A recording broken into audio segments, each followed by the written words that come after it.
अस्सलाम वालेकुम फ्रेंड्स, मैं हूं आपका होस्ट आदिल और आज एक नई वीडियो के साथ हाज़िर हूं। तो दोस्तों यहां पर आज हम जो है रेफ्रिजरेटर की फ्लशिंग करेंगे। यह हमारे पास एक जो है डबल डोर का फ्रिज है। इसमें ऑयल आने की वजह से इसकी कूलिंग नहीं थी, जिसकी वजह से हम इसकी अभी फ्लशिंग करेंगे। तो यहाँ पर दोस्तों सबसे पहले आप जो है कैबलरी को सेट कर लेंगे, इसका होल वगैरह। तो उसके बाद दोस्तों इसके आगे एक पिन वाल लगाया जाएगा।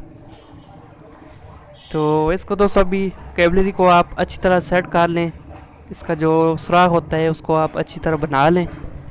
उसके बाद दोस्तों ये वाला पिन वाल है, मैं इसके साथ इसके आगे वेल्ड कर देता हूँ। तो दोस्तों यहाँ पर मैं आपको एक बात बता दूँ, जितनी ज़्यादा आपकी फ्लशिंग अच्छी होगी उतनी ज़्यादा कूलिंग भी आपकी फ्रिज की अच्छी होगी यूनिट की। तो काफ़ी दफ़ा दोस्तों ऑयल आने की वजह से कूलिंग कम पड़ जाती है, या कोई डस्ट वगैरह या नमी वगैरह सिस्टम में आ जाए तो सिस्टम चौक भी हो जाता है, तो या ऑयल आ जाता है जिसकी वजह से कूलिंग नहीं रहती, या ऐसा होता है कि ऊपर कूलिंग होती है और नीचे नहीं होती। तो इसके लिए दोस्तों आप फ्लशिंग करें अच्छी तरह, फ्रीज़र की भी और कंडेंसर की भी, तो जिससे कूलिंग आपकी अच्छी हो जाएगी। तो यहाँ पर दोस्तों मैं अभी इसको जो है वेल्ड कर देता हूँ, पिन वाल लगा देता हूँ, जिसके बाद दोस्तों इसके आगे मैं गेज लगाकर इसको जो है कंप्रेसर से प्रेशर दूंगा, और उसके बाद इसमें जो भी नमी वगैरह होगी या ऑयल वगैरह होगा वो निकल जाएगा। तो मैं अभी इसको दोस्तों वेल्ड कर देता हूँ। तो दोस्तों जब फ्लशिंग आप करें तो इसमें अच्छी तरह जो है आप या CTC भी डाल सकते हैं, या उसमें आप पेट्रोल भी डाल सकते हैं, जिससे जो भी कचरा होता है वो निकल जाता है। तो यहाँ पर दोस्तों हमारा जो है टांका लग चुका है तकरीबन।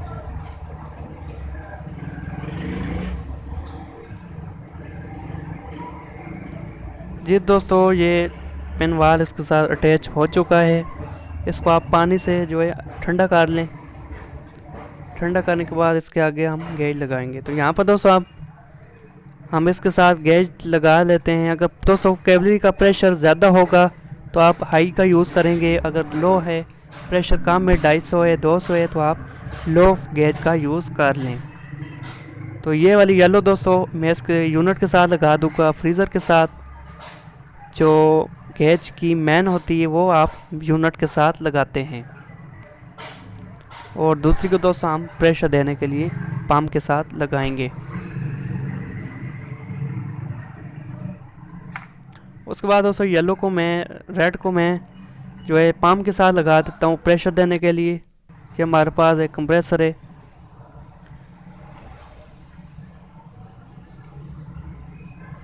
तो आप देख सकते हो दोस्तों अच्छा खासा इसका प्रेशर है। तो कोशिश करें आप दोस्तों एक अच्छा पंप यूज़ करें जो ऑयल ना मारता हो, ठीक है। तो इसके ऊपर मैं लगा देता हूँ अभी।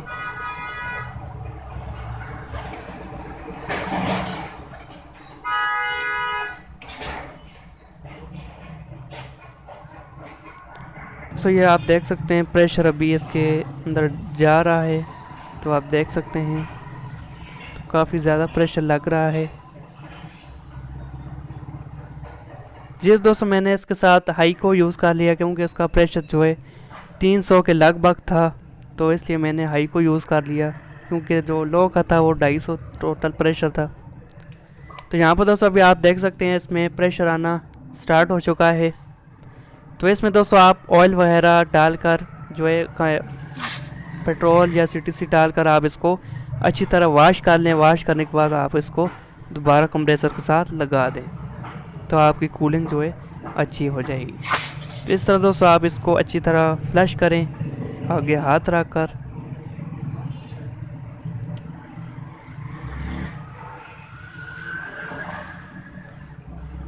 तो आप देख सकते हो दोस्तों प्रेशर अच्छा खासा आ रहा है। तो इसके आगे दोस्तों इसके आगे भी आप एक पिन वाल लगाकर, आप समझते हैं कि बहुत ज़्यादा जो है डस्ट है इसके अंदर, तो आप इसके आगे एक पिन वाल लगा दें जिस तरह कैबलरी के साथ मैंने लगाया।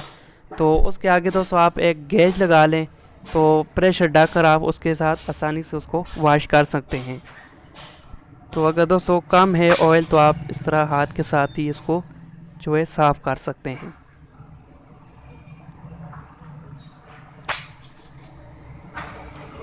तो इस तरह दोस्तों आप कर सकते हैं। आप देख सकते हैं इसका प्रेशर जो है 250 के करीब है। तो आप देख सकते हैं 220-30 इस तरह। तो इस तरह दोस्तों आप इसको अच्छी तरह वॉश कर सकते हैं। तो उम्मीद करता हूँ दोस्तों आज की वीडियो में आपको फ्लशिंग करने का तरीका आ गया होगा। मिलते हैं दोस्तों नेक्स्ट वीडियो के साथ, तब तक के लिए अपना ख्याल रखिएगा। अल्लाह हाफिज़।